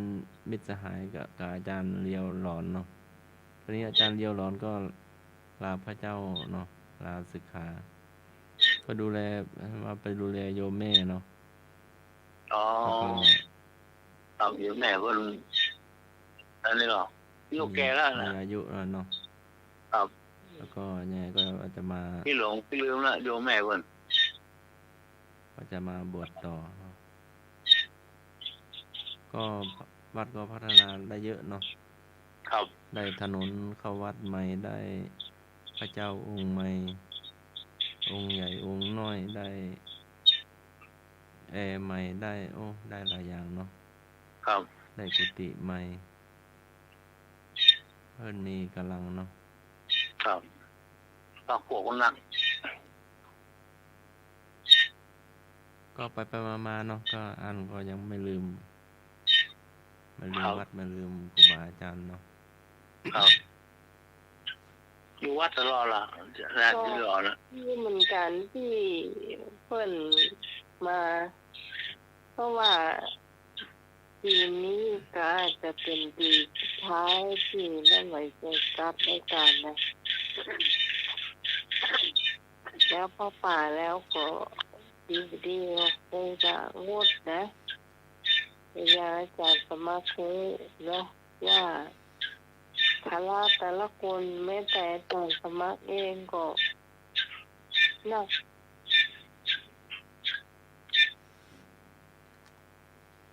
เป็นดู อืม ภาระมากอยู่แล้วก็ต้องบางทีก็ต้องอดรับอดนอนแต่ว่าเราขอผ่านตรงนี้ไปก่อนเนาะ เหมือนแล้วหรอเนาะหลายปีแล้ว ปีที่ก็ได้แล้วน้องไงปีที่10ก็ได้แม่จ้ะ ปีที่10แล้วล่ะครับมีแล้วแกนั้นมาอาย ว่า ไปหมด ว่า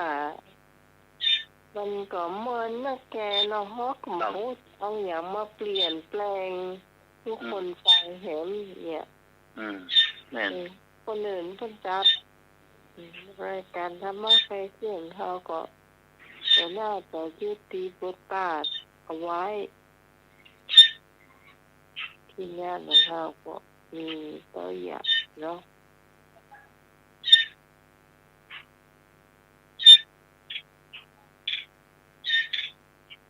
เอาไว้แล้วพระป่ากันเนาะ อืม ครับเอาผ้าป่าจกก่อน ว่าละที่เนาะใหญ่ในใหญ่ติด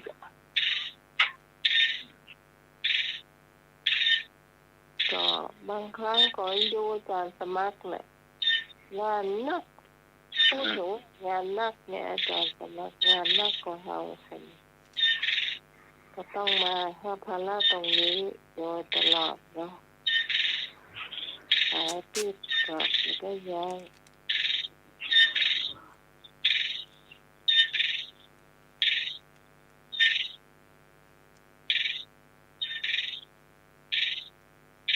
บางทีก็อาจจะคิดได้หากันก็โทษกันได้อยู่จ้ะก็ก็ยังมีเบอร์กันอยู่ทีมงานของเราคิดได้หาก็โทรหาได้ที่เราโทรหากันมาได้เนาะ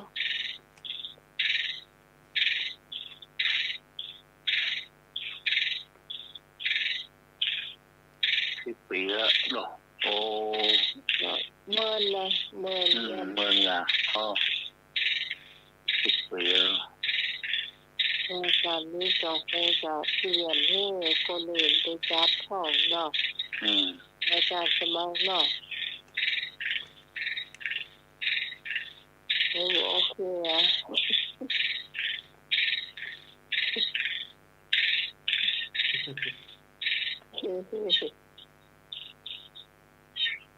ก็จัดได้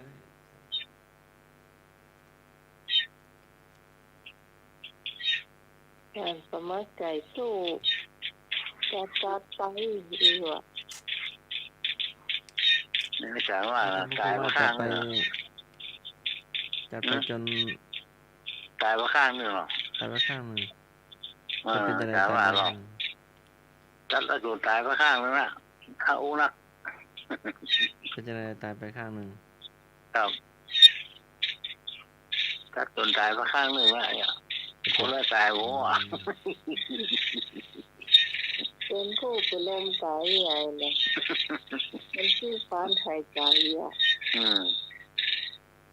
จะจนขี้คร้านหายใจ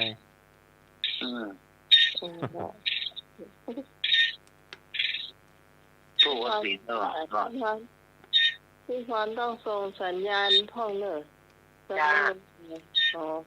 รู้จ้ารู้จ้า ห้ามหนิมผิวนะต้องซอยห้ามซอยนี้พ่อง นั้นจังหวะจะอุ้งกับพี่พรโหไปกันมาทุ่มปลายรับแล้ว ห้ามหนิมผิวนะซอยไว้ซอยมาพ่อง ถ้ารับไปเหี่ยวอ่ะ กี่โมงไม่สิเนี่ยดักแจ๊บอ่ะ เอาเจ้าที่สองฮะ ครับมาเลยมา ตุลุงโยก็โยมถวายยาดมก็เอากระปุกเข้ากับบาทน้อยเนาะ อ๋อก ระปุกไงได้ไงบ้านเนาะแล้ว เพื่อจะเอา เอารายการเตือนเนอร์โดยจะส่งให้โยมดูโยมถวายยาดมกระปุกเข้ากัเข้าบาทน้อยเนาะ อ๋อบ าทน้อยวันเกิด ยังไม่ใหญ่ลำเลย ลูกแกนเนี่ย ไม่เด็ดเนาะ ยาดมมันมีตังในมันมีกี่อันอ๋อ มันก็มีเนี่ยมีสมุนไพรกระสอบน้อยเนี่ยยาดมสมุนไพรจริตว่ะ อืม ยาดม โอ้ ส งาม มุน ดี ไพ เล ร ยนะเนาะ สูตรจริตว่ะ ครับ มัน ยา เป็น ส หลอ มุ ด นไพร หรือว่าเป็นหลอดก็ได้ เป็นกระปุกหนึ่งอะ เออก ระปุกเข้ากับ บาทน้อยบาทบาทวันเกิดอะ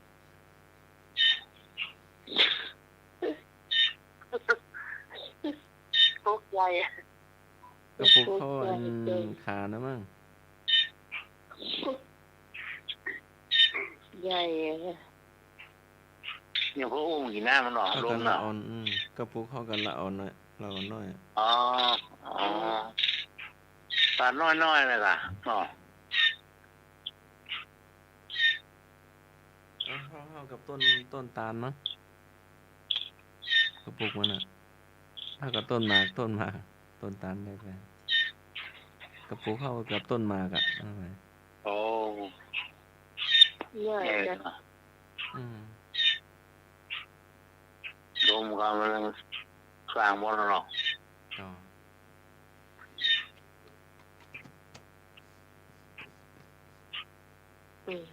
พี่พรเสียก็ จบไป2 เรื่อง มีหน่อยหนึ่งมันเป็นเรื่องเล่าเรื่องเป็นอย่างนะจ๊ะเจ้ามันมีไม่ยิงคนหนึ่งเจ้าเปิ้นไปว่าอายุนักแล้วเจ้าก็จะทำมาหากินตั้งแต่ เหมื่อนว่ามีลูกใจคนหนึ่งลูกเพิ่นก็อายุนักแล้ว แล้วเพิ่น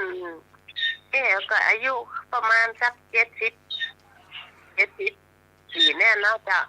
ครับ แล้วพอดีเพื่อนเพิ่นก็ไปวัดกันเนี่ย แต่แม่ยายคนนี้ไม่ยอมไปวัดเหมือนเพื่อนจ้ะยังทำมาหากินไปตกปลาไปหาปูหาปลาตามหมุดเจ้ากลางต้องนาพุ่นอยู่จ้ะ ครับ เพิ่นวันศีลวันพระก็ไม่ยอมไปก็ได้ข้องเหียอันบอกไปละอับมาเอวนี่ไปละไปกลางต้องแล้วไป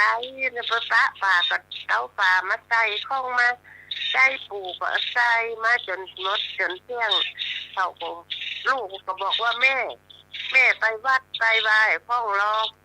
ต้องไปหาแล้วปูป่านี่นะไม่ใช่ยอมทำตามที่ลูกเพิ่นบอกยอมทำตาม ไปทุกวันอะไปกลางต้องกลางนาทุกวันอะวัดไปก็ตึ้งสนใจเพิ่นไปกันก็เพิ่งไปทุกคนไปทุกวันใส่ปลามาก็หาเข้าใส่นักพอใส่ข้องที่บ้านมาเห็นไปวันวันหนึ่งพระอินทร์มันก็หันเพราะว่าโอ้แม่ยายนี่บาปหนาน่ะไม่ยอมบ่มีบุญสักหน่อยที่จะท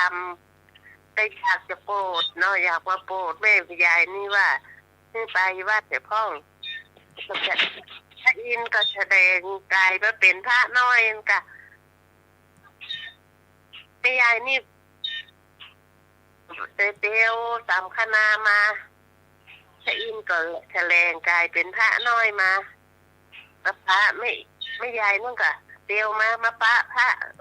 วันนี้โยกพอดีแล้ว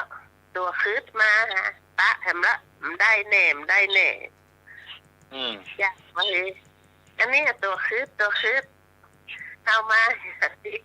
มันเลยก้มมานี่นะมาแล้วมาปะพระนี่นะ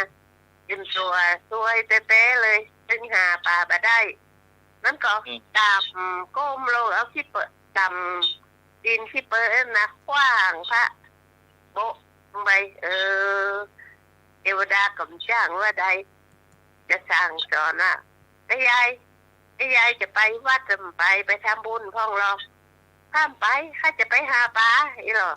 ข้าจะไปหาปลาไม่ยอมไปวัดถ้าไปแล้วเอากำขี้เปิดนั่นกว้างพระอินทร์แถลงว่าเป็นพระนี่ตัวสวยอีหล่ะตัวสวยทำให้ข้ามหาปลาไปได้น่ะฉันได้พระอินทร์กับอีกไปเมืองสวรรค์ปิ๊กไปเหตุก่อนในแม่ยายนั่นก็ไปหาปลาละนั่นว่าไปเจอพระนี่มันตึงได้อย่างแล้วปีกไปบ้านใหม่แล้วก็ผูกก็มาหาไม่ดีกว่าไว้วันนี้เจอตัวสวยอีหรอสวยแล้วก็ไปอีกบ้านมาถูกมาเอาละมันไปบุญก่อมไปเห็นมะได้ข้องเห็นแล้วก็ให้ข้องเห็นก็ไปละไปกลางนาน่ะกลางต้องกลางนาน่ะไปพระอินทร์มาเห็นแล้วจะมาโปรดเห็นละแม่นี่ทำแม่ยายนี่ทำบาปทำกรรมไม่เนาะไปเที่ยวไปถึงแต่มาท่านก็ที่ปะเห็นละพระเห็นวันนี้จอยเห็นมะได้ปลาเห็นละกันนั่นน่ะนี่เหรอพระก็บอกว่าเทวดานะพระอินทร์เนี่ยนะเป็นแถลงกายเป็นพระก็บอกว่าแม่ยายไปทำบุญไปนี่เหรอไปทำบุญไปวัดไปวาเข้าวัดเข้าไหว้พ่องต้องมาหาปูหาปลาแล้วอายุก็นักแล้วข้ามไปมาเที่ยวอย่างก็ฆ่าจำเอาขี้เปิ้ลนะกว้างใส่พระอินทร์ใส่พระที่พระอินทร์จำแรงไก่นะนี่พระอินทร์กับจังโอ้แม่เท่านี่นะโปรดบัตุโปรดบ่าอันนี้ละบ่ได้ละเอาละพระอินทร์ก่อนข้าจับสาบเพื่อมันเป็นหอยดีกว่าต้องไปปิกบ้านปิกยองละหน้าทะลุอยู่ที่กลางต้องกลางนานี่ดีกว่าไป ระอินทร์ก็บอกว่าเอาละถ้าโปรดได้เอาเลยแม่ยายนี่จงเป็นหอยไปเลยอันหน้าทะลุไปเอวไปตามคณะเนอะต้องปิดบ้านละแล้วก็พระอินทร์ก็จี้ไปแม่ยายนั่นก็กลายเป็นหอยละหอยอยู่ตามคณะละปิดบ้านได้แล้วได้ไหนก็อันหน้าทะลุเนี่ยถ้าโปรดได้แล้ว ถ้าโปรดได้ก็จะเป็นบุญละถ้านี่โปรดได้ก็เอาละข้าจะสาบเป็นหอยตลอดกาลไม่ยายกลายเป็นหอยเลยจ้าเรื่องนี้จะจบจ้าจบไปแล้ว คนเท่าลืมหรอคนเท่าลืม คนเท่าลึงคนเท่าลึง เข้าเลย ว่าไปนี่โปรดบ่ขึ้นอีหนอ จ้ามันโตดมาขึ้น ทำกรรมทำเวรโอ้โหหูคิงก็ได้สักอย่างอะเนาะ ได้อย่างสักอย่างจ้าทำไมนี่เที่ยอย่างว่าวันนี้จ้า เที่ยวอ่ะ จ้า เที่ยวนี่ก็พวกก้าลำไย จ้า พวกก้าลำไยซื้อลำไยมาสิ่งโยกคนเดียวได้ล่ะมันจางอ่ะมันโยกไปส่งเพื่อนลายผู้เนี่ยล่ะมันก็ต้ารูดสำล้อทุกๆเลยจ้ะ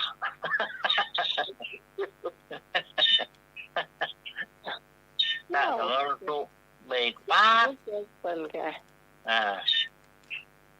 เข่งลำไยมันใบคนเดียวโยกคนเดียวได้มันหนักล่ะ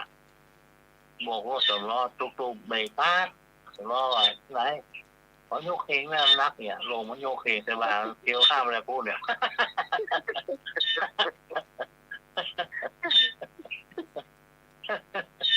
สำล้อค่อยจะเรียกว่าโยกขลุ่นมันโยกเสมาเบิร์เบียกอะไรพูดเนี่ยเดียวเก่งต้องรู้เห็นเดียวเก่งลำไยมันเป็นนะเหมือนเดียวแล้วเหรอเก่งมัน10 กิโลนั่นคิดจ้ะ ก่อนไปเข่งใหญ่ๆมุมๆเนี่ยมีฝาปิดหนัก จ้าเมื่อก่อนใหญ่นักไปจ้ะนะ เจ้าฟางมัดแวดเนี่ยเนาะ เพิ่นอันเป็นลำไยที่มันเป็นเคสหรอก่อนมันไปเข่งนะเข่งเอาเข่งเจ๊กนะครับเข่งใหญ่นะจ้ะ จ้ะ เอาไปใส่โอ้ใส่ลำไยเป็นเดือน เข่งแล้วโล่งมาอยู่ปักอินตางโบกรถสำล้อมันมีอะไรแต่ว่าไปประมาณโจกใส่ไหล่เกี่ยวข้ามอะไรพูด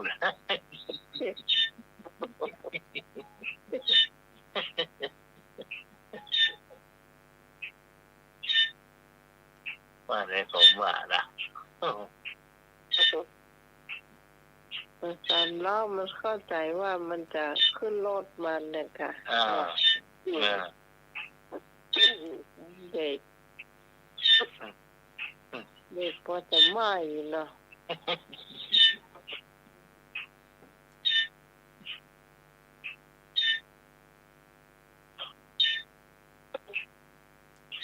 ไอ้นึกมีอย่างอ้อก็ไอ้นึก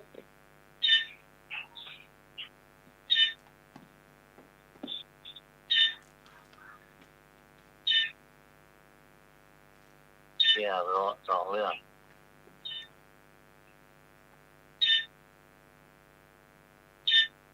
แล้ววันนี้เขาลืมภาพไปก่อนนักละโม ตอนเราแล้วค่ะ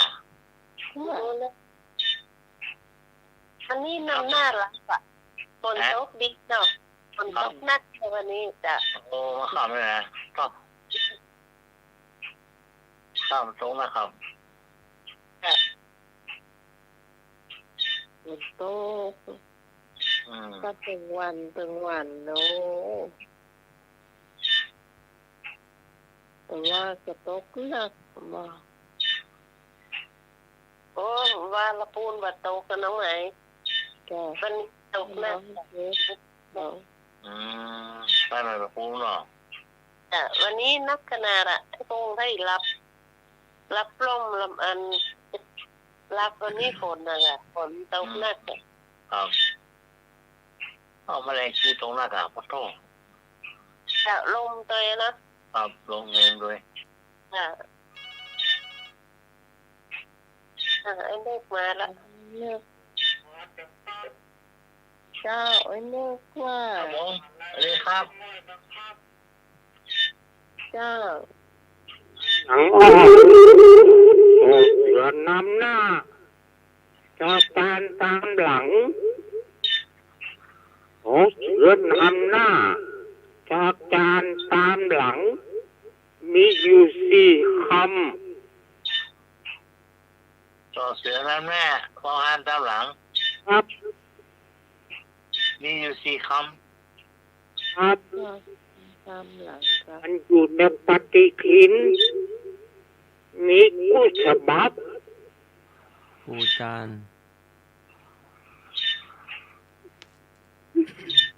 แน่ไงอาหารตึงวัน ำต่อเสือนั้นแม่พอหันเสือโกน ครับ ปฏิทินล้านนา ใจ ปฏิทินฉบับโบราณ ใจเย็น จะเสียน้ำหน้าอ่ะ มันมีกู้ฉบับเปิ้นบอกกู้ฉบับ ฉบับโบราณ ใช่โอ้เงินนำหน้าจากการตามหลัง จอจานไง พอจานตามหลัง มีอยู่4 ก พอพานเนาะพอหันเสือโกนเนาะ ำพอจานจอจาน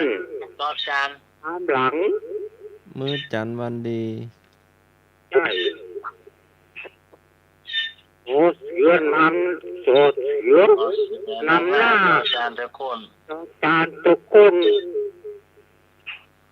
อยู่4 สวัสดี 4 เจ้า ก สวัสดีพิมพ์สวัสดีเจ้า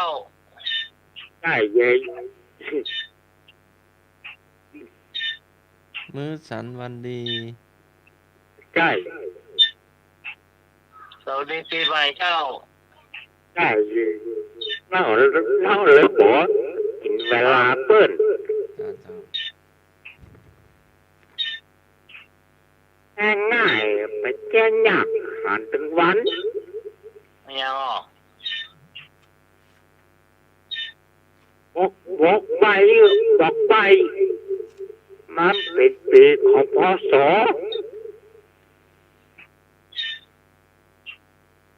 พุทธศักราช พุทธศักราช พศหยังปีนี้และนี้พศหยัง พุทธศักราช 2567 แล้วต่อเสือหน้า2567พอเสือก็2567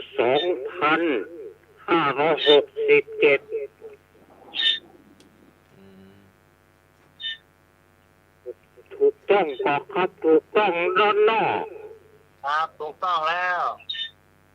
พอเสือนำหน้าจอจานตามหลัง เอา อี ก็ ก ไปทำเหมือนกันจอเสือนำหน้าจอจานทำหลังไม่4 กำเหมือนกันเนาะ ำอีก เออ พศ2567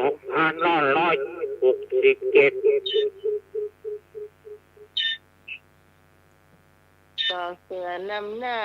จอจานตามหลังมี4 กำเหมือนกันเนาะ ต่อเสือแล้วแม่ เกี่ยวกับปฏิทินสักอย่าง นะต้องกันนานแล้วบอกล้อ ต่อเสือน้ำหน้าจอจานและคน อืม ผมมืด 2567 เลย ใช่มาเกี่ยวกับพศเลย เออ เป็นคาถา ข้าพาค่ะ สักปีเดียว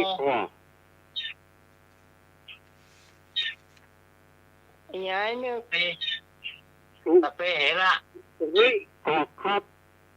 สุสีปุรีถูกต้อง มีสิกรรม ถูกต้องถูกต้องแล้วเจ้า ครับ คาถาเศรษฐี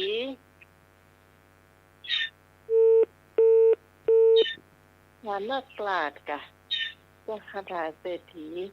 คาถาเศรษฐีมีเห็มอย่างหนึ่งเนาะฐานักกลาดปุจิปุรี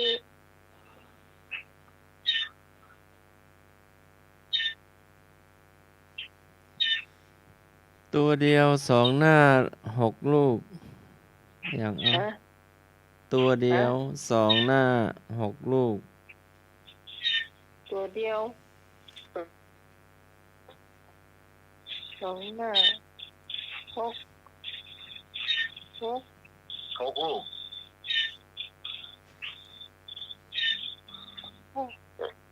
นี่ก็ยังมีเป็นหกก่อน เออ ตัวเดียวสองหน้าหกลูก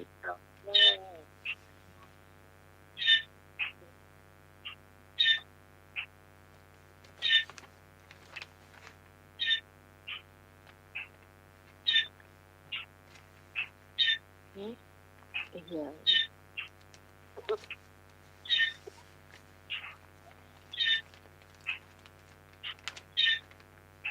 ตัวเดียว ฮัลโหล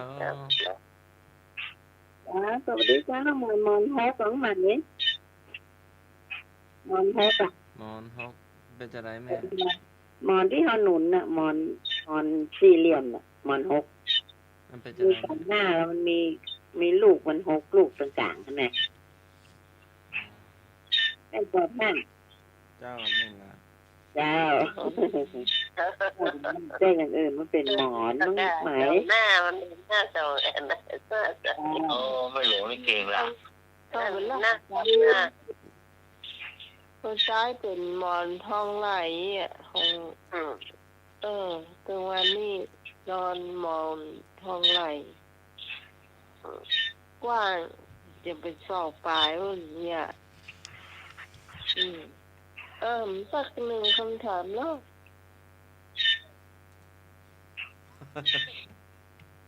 นั่นถามว่า เนี่ยอ๋อยายสิงวันจงเขาจอก ไม้กวาด เออ ไม้กวาดกับอันที่ตาขยะ ถูกต้อง เติมก็ชักเลย ตัวอยู่โรงพยาบาลชื่ออยู่โรงพยาบาลตัวอยู่ในน้ ปลาหมอ ำเนาะ เออต้องบอกกันจังว่า กระใจกระ ต้อง ใจ บอก กระใจถามพอจะตอบ ปลาอะไรกินยาก นะ อะไรปลาอะไรกินยาก ตากระเป๋า ถูกต้อง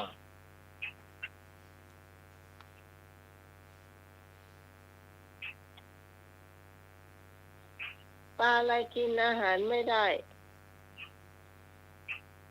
ปลาท่องโก ไม่ถูก ปลาตาย ไม่ใช่ ปลามันกัดท้อง ใช่ ปลาตู้ มาชูก ปลาวานปลากระป๋องปลา มาใส่ ปลากินอาหารอะไร มันกินมาได้นะ มันปากมัน ปลาไม่เป็นแผลนะ ชื่อมันมาได้ หืม ชื่อมันนะ ปลากินอาหารอะไรก็ อืม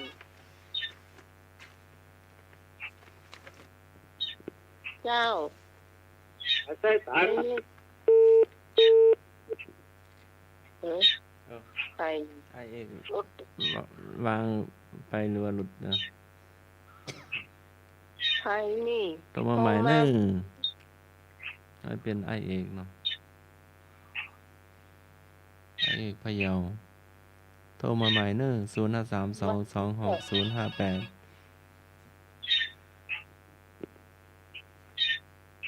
เจ้า พ่อป๋าใส่ตันเนอร์ ถูกต้อง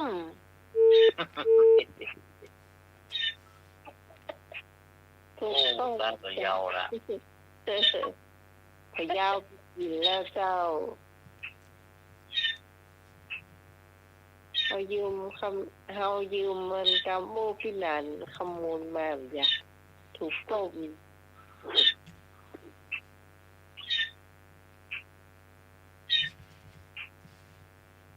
ว่าดูเวลาด้วยนะ อีก10 นาทีเนาะ จ้า อ๋อสิบนาที โอ้เจ้ามาคำถามอะไรถามทางสมัครถาม ยามแลงอยู่ถ้ำเคหายามกลางวัดสาออกมาล่าเล่น ยามแลงอยู่ถ้ำเคหายามกลางวัดสาออกมาล่าเล่นวงเล็บเดินเล่น ปูปกเกียบ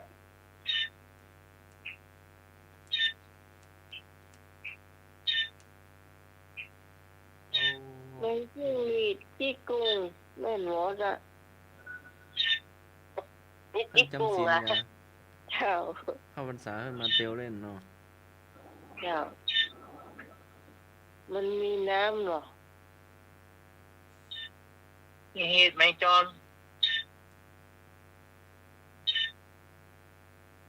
แล้วต้องโง่อย่างถูกประเด็นนี่ตอบไปจิ๊บละ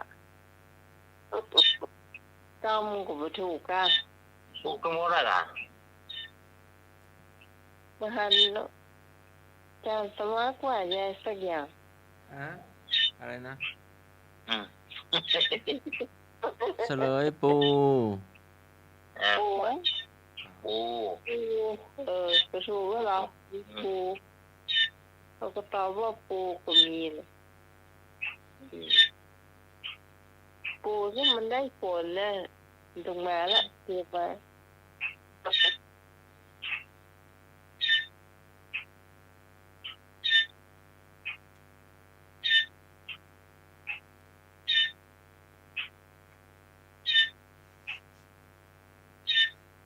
อยากเห็น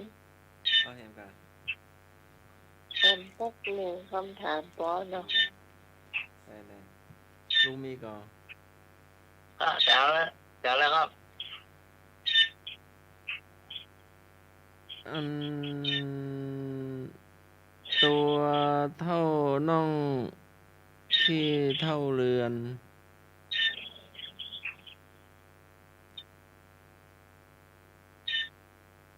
ตัวเท่านอก ก็เป็นสัตว์เลี้ยง บ้านพักนันหน่วยก็มีอยู่ว่า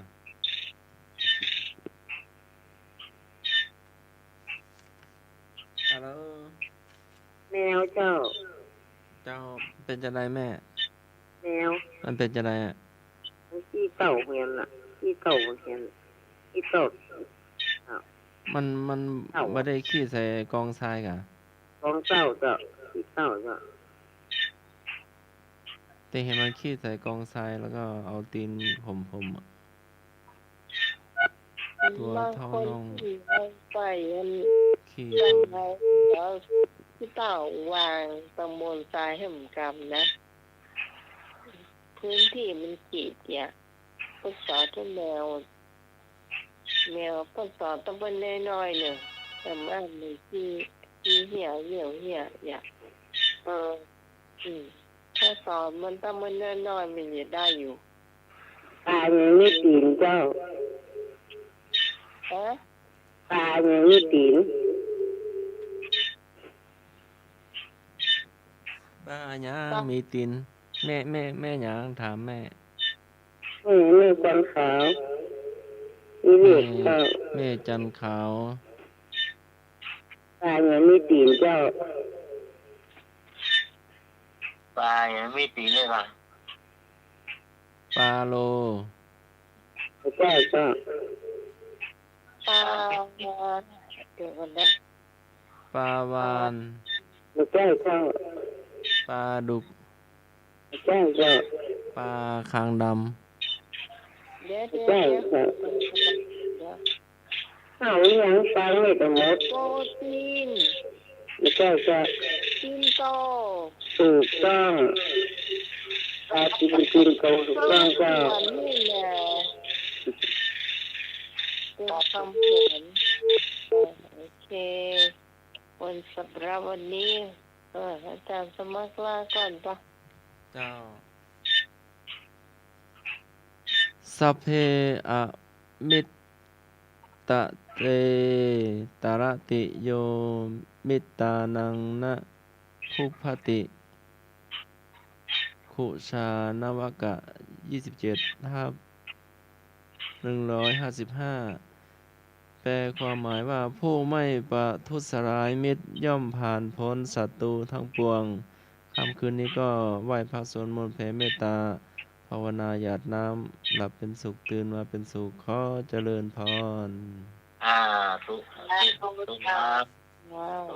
สำหรับค่ำคืนนี้ขอบคุณคุณผู้ฟังที่อยู่เป็นผู้เป็นเกมกันเป็น